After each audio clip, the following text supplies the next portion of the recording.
minus 5 minutes and counting. There's been another mass shooting in America. This time in a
bearing down on the island of Bermuda. The National Hurricane Center calls a Category 3 storm extremely dangerous, with maximum sustained winds of 20 miles per hour.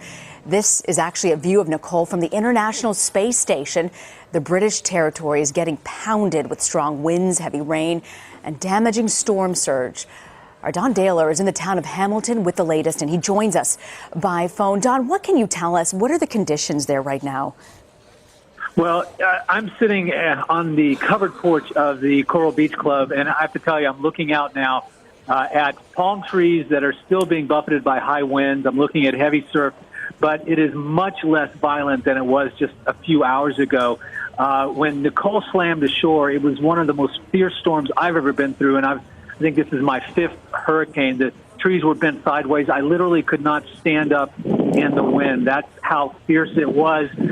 When the eye finally passed over around 11 o'clock this morning, we made our way out to try to assess the damage. And surprisingly, we saw moderate damage. We saw some trees down. We saw some flooding. We saw some sheds that were destroyed. There are reports that there was flooding in downtown Hamilton. And I preface that all by saying that we don't know what's happening on the north side of the island now that the major part of the storm has moved past us here in the south to the north. But all reports that we're hearing is that there was not any serious damage and no fatalities, which is amazing because this was a terrific storm, just breathtaking in its intensity. And honestly, I think that there are 3 main reasons why it didn't suffer as much damage as almost any other place that faced a Cat 3 or a Cat 4 storm would. One is Bermuda is literally a volcano. It's built on an ancient volcano in the North Atlantic. And so that's incredibly strong bedrock that they've built the buildings into. Number 2, they build their buildings like they're bomb shelters. They're foot-thick walls. They have concrete on top instead of shingles. They're built to withstand the multiple storms. And even though they don't get many major hurricanes through here, they get a lot of storms. And so they've created a community here that's prepared for that. And number 3, there is a coral reef that surrounds the island that protects them from the storm surge that has done so much destruction in other places, including with Hurricane Matthew just this past week. Scientists have discovered a new fault line in California that may explain the lack of a major earthquake that's years overdue. The newly discovered fault is called the Salton Trough. It's located underneath an inland lake called the Salton Sea. The trough is parallel to the San Andreas fault line, the largest in California. Scientists say the Salton Trough may be taking pressure off the San Andreas. The Salton Sea area was the site of a swarm of tremors in the past weeks. That pointed to the possibility of a major quake along the San Andreas Fault. It's been more than 300 years since a major quake has occurred along the San Andreas. Geologists say the Salton Trough was previously unknown because it was hard to detect under the lake's waters. Along with 2 other students, 18-year-old high school student Alyssa Ridnor is suing Pine Richland School District in Pittsburgh for violating trans students' constitutional rights. The school recently passed a new policy that forces students to use unisex bathrooms, or bathrooms corresponding to the gender they were assigned at birth. Already nationally a contentious issue, the school district's new policy is a step backwards for trans rights in a state where many school districts are moving towards more trans-inclusive policy. I'm Laura Harris, and we have some breaking news for you right now. Just in, Legoland is being evacuated after a bomb threat was made at the theme park. We're being told right now the theme park is sending tweets to people who were there saying the park will be closed for the remainder of the day. Winter Haven police are on scene right now trying to investigate to see exactly what happened. If you're not familiar with this area, take a look at this map here. Legoland is in Winter Haven off Cypress Garden Road. You see it right there, right near Lake Eloise. It sits on about 128 acres, so you can imagine what kind of undertaking it is to get all of these people evacuated from the park. This is the tweet that we got from Legoland just moments ago. Again, Winter Haven police investigating the validity of this threat right now. We're being told people in the park or who were tweeting at the park, they're getting tweets back from Legoland saying the park will be closed for the remainder of the day. We haven't heard any news of any injuries, anything like that. Again, they are investigating this bomb threat right now. We're working to get more information on this threat for you right now. We've reached out to Legoland and Winter Haven police.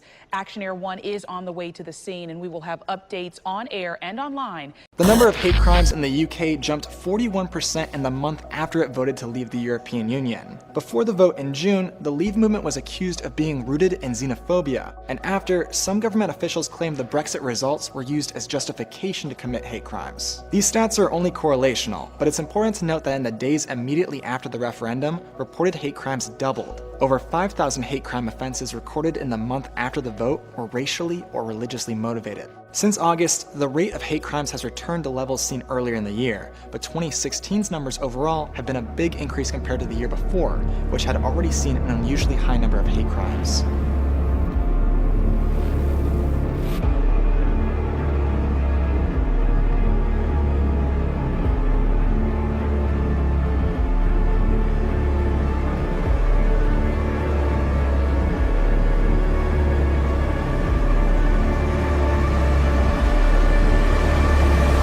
One of Vladimir Putin's most powerful supporters, a man who just won big in a parliamentary election in Russia, makes a menacing prediction.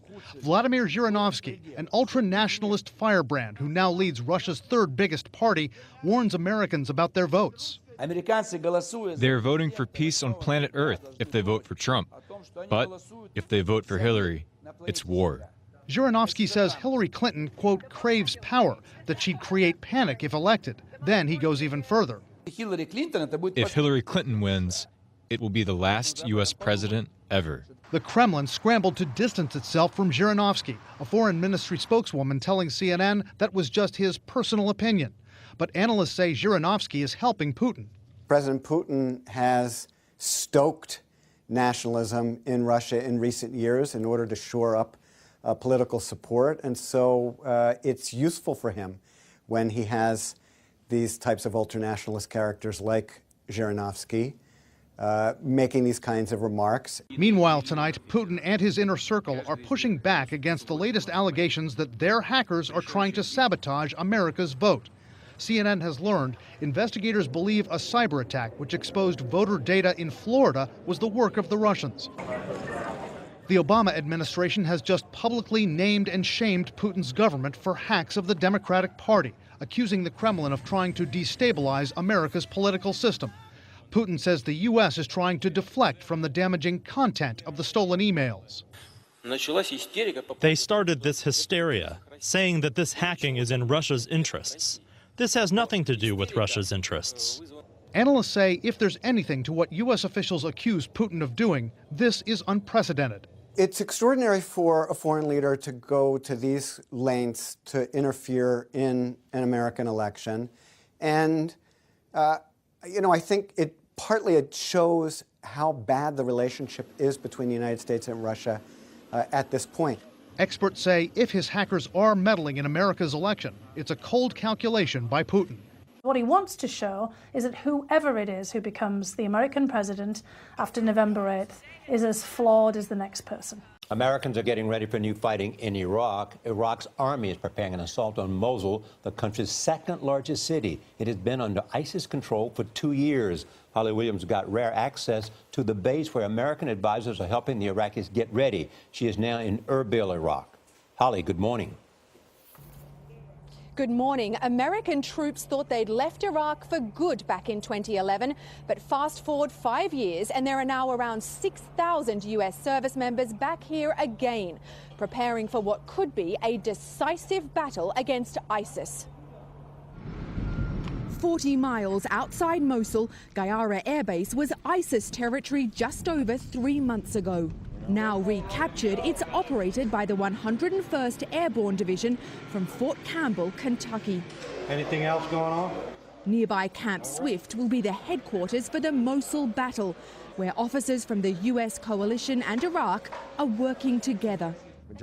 Colonel Brett Sylvia did 2 tours of Iraq after the US invasion of 2003, but insisted that this time around, American troops are not here for combat. That is not the fight that we have today. Today we advise them and we assist them. So you won't be fighting on the front lines? No. And yet we've seen Americans lose their lives here over the last few months. Well, this is a combat environment. It's not to say that it's not dangerous here. Major General Greg Valesky served in Mosul during the US occupation in 2009. Now he's in charge of American ground forces helping to liberate the city. What we have seen is the enemy's pretty demoralized right now. Leaders leaving Mosul. And so, we'll enable the Iraqis to go as fast as they need to go. You're saying that ISIS leaders are fleeing the city, is that right? We get indications that they are leaving. Even so, Colonel Sylvia admitted that America's limited role here is sometimes frustrating. Certainly things are much easier when you're forward and you've got the rifle in your hand and you are maneuvering. You have great control over everything that you're doing. So it's harder to help the Iraqis than it is just to do it yourself? Isn't that always the case? Those US officers told us there are still around 3,000 to 5,000 ISIS fighters inside Mosul, and they are laying explosives to protect themselves. Gail. Holly Williams reporting from Erbil. Thank you. UNESCO has renewed a resolution criticizing Israel for restricting Muslim access to a holy site in East Jerusalem. The draft text repeatedly refers to the site, known to Jews as Temple Mount and Muslims as Al-Aqsa Compound, by its Muslim names, a move which has angered the Prime Minister, who says it amounts to a denial of Jewish history. The theatre of the absurd at UNESCO continues, and today the organisation adopted another delusional decision which says that the people of Israel have no connection to the Temple Mount. The motion put forward by Arab states was approved by 24 votes, 6 against and 26 abstentions. A Palestinian delegate defended the cultural body's decision. Israel pretends that in this decision, Palestinians and the Arab group denies the historic importance of the old city of Jerusalem to the Jewish people. Actually, if you read the 3rd paragraph of the decision, you will see that it starts by the recognition of the historic importance for the 3 monotheistic religions.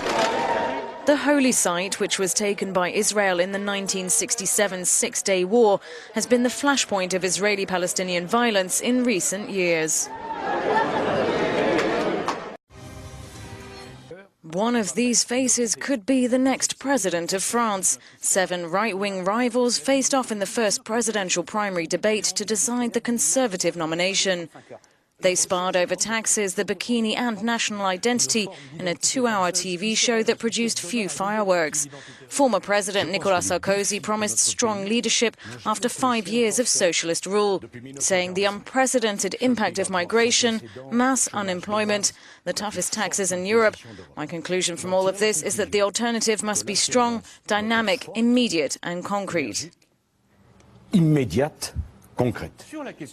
Polls showed that the more moderate frontrunner, Alain Juppé, was the most convincing candidate. We are diverse. We don't have the same religion, skin color or roots. We have to respect diversity, which contributes to our richness on 2 conditions. First, that it doesn't divide us, and second, that we strengthen what we have in common. If we only have differences, it doesn't make us a country. The candidates will get another chance to make a dent in Juppé's lead, with 2 more televised debates scheduled before the first round of primaries on November 20th.